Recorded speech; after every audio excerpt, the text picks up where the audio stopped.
Before we begin, let me ask you a question. Are you one of those people who can just turn endlessly with a natural sense of spin? Or are you, similar to myself when I started, one of the ones watching these God-blessed talents from the sidelines with a sense of absolute hopelessness? Well, either way, this tutorial is for you.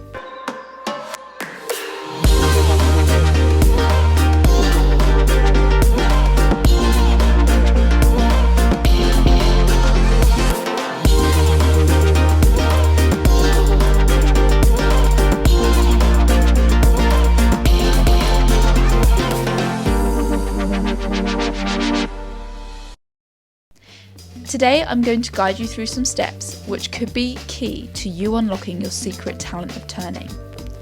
If you're new around here, make sure you subscribe to join our motivating community. Hit that like button and get ready to reach your full potential. Step 1. Practice the balance. If you think about it, a turn really is just a balance. If you're not able to hold the position while you're stationary, the chances of being able to do so whilst turning is pretty slim. So practice just the simple balance on flat foot first. Find your centre of gravity and make sure you are able to hold the position for 5 to 10 seconds at least before progressing on to the next step. Step 2. Take it to a rise. Now you're able to perform the balance on flat foot, try taking it onto a rise, as this will be the position you will have to maintain whilst turning. I personally find balancing on a rise 10 times more challenging than on flat. So do not worry if you're finding yourself wobbling around a little to start with. To make this more challenging and to replicate the fast action in which you will have to find your centre when turning, try stepping straight into the position. Don't spend too long finding the shape, as you won't have the liberty of time when you do the turn.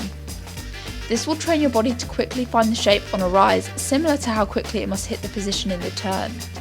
In my personal experience, this exercise was key in me being more consistent and on my balance in my pirouettes. I recommend trying to do 5 solid balances, holding them for 3 to 5 seconds each, and make sure you are practicing both sides. Believe it or not, I have found that practicing my weaker side can actually improve my strength on the preferred side. I don't know exactly how or why. I guess it just makes you feel overall more balanced. Excuse the pun. Step 3. Practice the preparation. I know you feel like we've spent a long time balancing and not doing a lot of turns. Well, here is another one for you. Try finding your balance straight out of the preparation pose of the pirouette. Once again, this exercise is training your body to find the most effective and efficient way to reach the shape and will translate into good balance for your turn. You might find this even trickier than the last step, as you are having to do more dramatic shift of weight than before. One thing I try to think about when going into a turn is really engaging the glute of the supporting leg. This helps me feel more pulled up on my leg and often results in a much stronger balance. Once again, try and do 3 to 5 good balances on each side to really gain the confidence from your preparation position. Step 4. Take it slow. So this step, we are finally going to add the turning element to the mix. But I'm sorry to all the ambitious Fast and Furious whizzes out there, we're going to take it slow. Now that we have established good balance from the preparation position, we can now try doing a slow promenade on flat foot.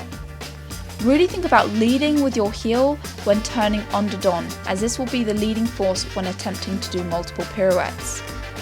If you're practicing en dehors turns, however, it depends on the shape you're creating to determine which part of the body you should focus on leading the movement. If you are practicing a passe position, for example, you would focus on leading with the knee. This sensation of leading with the knee as you push it outwards will help you create the force and momentum needed to do multiple turns. 3 to 5 promenades on each leg should be sufficient to take you to our final crucial steps. Step 5. Start with singles. So many teachers have often told me that if you can master a single turn and finish it perfectly on your balance, adding more turns will be a piece of cake. Approach these first turns with minimal force and try to control them as much as possible whilst maintaining a good shape and form and staying on balance. Personally, I think single turns are often harder to control than multiples, so once again, do not stress if you're struggling. This is not easy. Step 6. Build it up. Once you have mastered the singles, it's time to start pushing yourself and adding more force to your turn. Start trying to increase to a double, then a triple, and who knows, 4, 5, 6. If you followed these steps above, the sky is the limit. If you're finding yourself getting increasingly dizzy whilst trying to increase the speed of the turn, make sure to practice the spotting action of the head. Find a point on the wall in which you fixate, and each time you turn, make sure to find it again. This action will help you maintain your balance and keeps dizziness at a minimum. Just keep in mind as you try to increase the number of turns, yet that you are still maintaining good form and shape. There is no point in being able to do 6 to 7 turns if you look like a scarecrow. Turns are something that does not come overnight. It took me weeks, months, and years to be able to do multiple turns, and I'm still working on increasing that number. If you can take anything away from this tutorial, I can say that practice really is the secret ingredient to improving your sense of spin. I remember as a young 11-year-old rhythmic gymnast, I would practice for hours in my living room whilst watching the European Championships on repeat, aspiring to the magnificent turns that I saw. You can ask my mum. I wore holes in all my socks and the carpet was a little worse for wear, but my sense of spin certainly did improve. If you're wondering how to implement the tips from this video into your own home training routine, why don't you hit the link in my description to get free access to an exclusive video on how to create your own home training program that will catapult you closer to your goals. I hope these tips were helpful for you. If they were, make sure to hit that thumbs up, twirl into the subscribe button and stretch your way to the notification bell to make sure you don't miss any of my future videos. And as always, comment down below your thoughts. I always love to hear suggestions and any questions that you might have. Well, that's all from me. Remember to dream big and make it happen.